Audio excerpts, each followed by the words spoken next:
موسم الصيف ابتدت معاه تخطيطات، وبينما الناس في العادي بتفكر يا ترى هنروح شرم ولا الغردقة ولا اسكندرية ولا شكلها هترسى على بلطيم، بنلاقي الحوامل بتفكر يا ترى هعرف أصلا أنزل البحر ولا هكتفي إن أنا أبل رجلي بالمية. ها مستنية الإجابة على السؤال؟ هجاوبك وهفرحك بالإجابة كمان. أيوة عادي جدا إن الحامل تنزل البحر في أي مرحلة من مراحل الحمل، كمان يعني أوله أو وسطه أو نهايته.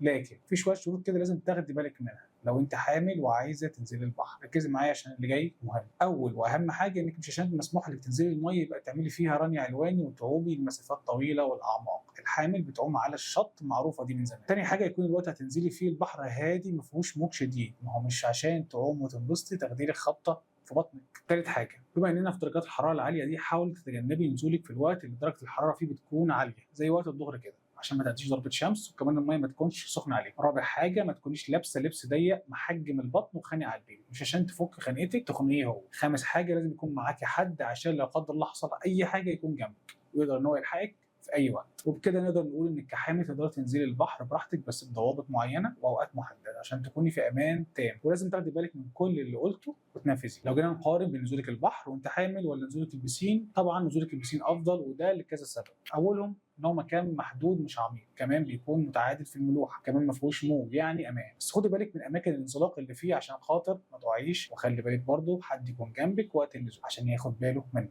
الخلاصه، انزلي الميه سواء بحر او بسين بس التزمي بالتعليمات وخدي بالك من نفسك كويس، ولو دكتورك اللي متابع معاه قال لك ما تنزليش فده عشان خاطر حالتك لا تسمح ساعتها. اسمعي كلامي.